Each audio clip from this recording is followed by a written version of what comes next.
आपने कभी सोचा है कि बुलेट ट्रेन पटरियों को बिना छुए हवा में कैसे तैरती है? जी। या आपके मोबाइल का छोटा सा स्पीकर इतनी तेज आवाज कैसे निकालता है? एग्जैक्टली और इन सब के पीछे एक ही मैजिक है और वो है चुंबकत्व मतलब मैग्नेटिज्म।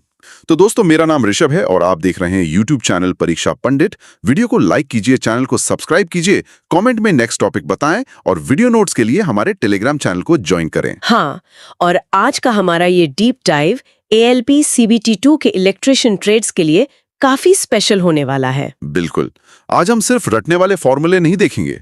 कॉपर कॉइल और सॉफ्ट आयरन कोर के साथ मैग्नेटिक फील्ड लाइंस कैसे काम करती हैं, ये सब समझेंगे।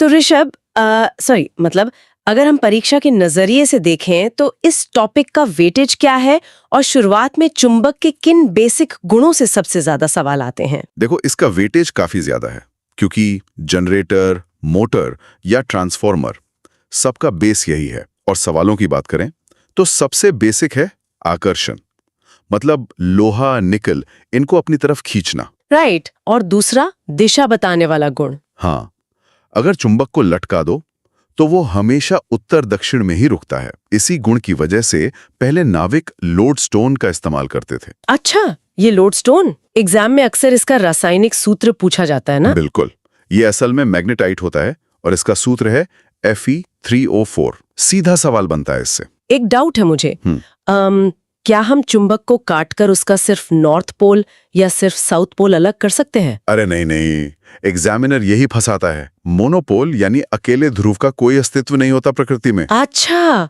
मतलब अगर मैं इसे बीच से तोड़ दूं तो भी हर छोटे टुकड़े में दो पोल्स अपने आप बन जाएंगे और दोनों की ताकत हमेशा एकदम बराबर होगी। ओह, और सबसे ज्यादा ताकत कहाँ होती है चुंबक में? अनारोपोलर यानी ध्रुवों पर सर्वाधिक होती है और जैसे जैसे आप मध्य में जाओगे ये शून्य हो जाएगी। और हाँ, सेम पोल्स में हमेशा प्रतिकर्षण होता है और ऑपोजिट में आकर्षण। वेट, एक मॉक टेस्ट में मैंने देखा था चुंबकीय लंबाई और ज्यामितीय लंबाई का कुछ अनुपात होता है। ये दोनों अलग अलग क्यों होते हैं? बहुत बढ़िया पॉइंट पकड़ा आपने। देखो, जो चुंबक का फिजिकल साइज हमें बाहर से दिखता है वो ज्यामितीय लंबाई है, पर साइंस कहता है कि असली ध्रुव एकदम किनारों पर नहीं होते।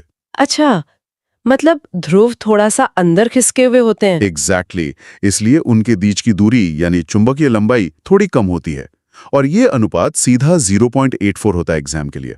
मतलब चुंबकीय लंबाई कुल लंबाई का लगभग 84% ही होती है।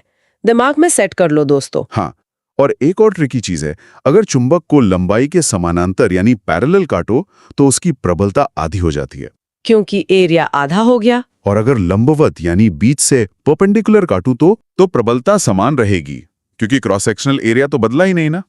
समझ गई। अब अगर पदार्थों की बात करें तो प्राकृतिक और कृत्रिम चुंबकों में क्या अंतर है? मशीनों में कौन से यूज होते हैं? प्राकृतिक तो खदानों से मिलते हैं, कोई फिक्स शेप नहीं होती और काफी कमजोर होते हैं। इसलिए मशीनों में हम मानव निर्मित यानी कृत्रिम चुंबक ही इस्तेमाल करते हैं। तो ये जो स्थायी चुंबक होते हैं, परमानेंट वाले, ये किस चीज से बनते हैं? इन्हें बनाने के लिए इस्पात यानी स्टील, अल्निको और अल्कनेक्स का इस्तेमाल होता है। कंपास और लाउडस्पीकर में यही लगते हैं। और अस्थायी चुंबक वो नर्म लोहे या सॉफ्ट आयरन से बनते हैं। इनमें खासियत यह है कि जब तक करंट जाएगा तभी तक ये चुंबक रहेंगे। अच्छा, जैसे ही करंट ऑफ किया चुंबकत्व भी खत्म। हाँ, और इनकी ताकत हम कॉइल के फेरों और करंट से कंट्रोल कर सकते हैं। विद्युत घंटी और क्रेन में यही इस्तेमाल होते हैं। राइट। अब आते हैं उस हिस्से पर जिससे स्टूडेंट्स घबराते हैं, कूलाम का नियम और यूनिट्स। इसे आसानी से कैसे याद रखें? देखो, कूलाम का नियम रटना नहीं है, ये बस बताता है कि दो पोल्स के बीच कितना फोर्स लगेगा। इसका सूत्र है F बराबर μ0 m1 m2 बटे 4πr²। तो यहाँ m1 और m2 ध्रुवों की ताकत हो गई। बिल्कुल, ताकत जितनी ज्यादा फोर्स उतना ज्यादा, पर दूरी यानी r जितनी बढ़ेगी फोर्स उसके स्क्वायर के हिसाब से कम हो जाएगा। और इसमें जो μ0 है, निर्वात की चुंबकशीलता, उसका मान क्या होता है? इसका मान 4π गुणा 10 की पावर -7 हेनरी प्रति मीटर होता है। ओके, और इसके मात्रकों में भी तो काफी लोचा है ना, SI और CGS यूनिट्स में? हाँ, SI मात्रक टेस्ला है और CGS मात्रक गॉस है। रिलेशन याद रखना, 1 गॉस बराबर 10 की पावर -4 टेस्ला। वीडियो को लाइक कीजिए, चैनल को सब्सक्राइब कीजिए, कमेंट में नेक्स्ट टॉपिक बताएं और वीडियो नोट्स के लिए हमारे टेलीग्राम चैनल को ज्वाइन करें। आप कुछ टर्मिनोलॉजी क्लियर करते हैं? चुंबकीय बल रेखाएं और फ्लक्स, इन दोनों में क्या फर्क है? बल रेखाएं तो बस रास्ता दिखाती हैं, बाहर नॉर्थ से साउथ और अंदर साउथ से नॉर्थ। मतलब ये एक पूरा लूप बनाती हैं। तो फ्लक्स क्या है फिर? ऐसे सोचो कि बल रेखाएं बारिश की बूंदें हैं। अगर आप एक छाता खोलो तो उस छाते से टकराने वाली टोटल बूंदों की संख्या को हम फ्लक्स कहेंगे। अरे वाह, ये सही उदाहरण है। और इसकी इकाई क्या होती है? SI मात्रक वेबर है और CGS मैक्सवेल। एक मैक्सवेल में 10⁻⁻8 वेबर होते हैं। तो फ्लक्स घनत्व या B का मतलब होगा कि छाते के एक छोटे से हिस्से पर कितनी बूंदें गिरी? एकदम सही। कुल फ्लक्स को एरिया से भाग दे दो। B = φ/a। मात्रक हो गया वेबर प्रति मीटर स्क्वायर। और ये MMF क्या काम करता है? जैसे इलेक्ट्रिक सर्किट में फ्लक्स या करंट को चलाने के लिए वोल्टेज चाहिए, वैसे ही चुंबकीय सर्किट में फ्लक्स को गतिमान करने के लिए MMF लगता है। इसकी इकाई एम्पियर टर्न होती है। राइट। अब दिशा निकालने वाले नियमों पर आते हैं। एग्जाम में ना मैक्सवेल और फ्लेमिंग के नियम अक्सर मिक्स हो जाते हैं। हाँ, मोटर और जनरेटर में कंफ्यूजन होता है। पहले मैक्सवेल देखते हैं।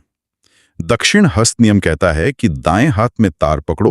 अंगूठा करंट की दिशा में होगा ना? हाँ, अंगूठा करंट बताएगा और मुड़ी हुई उंगलियां चुंबकीय क्षेत्र बताएंगी। और वो कॉर्क पेंच नियम भी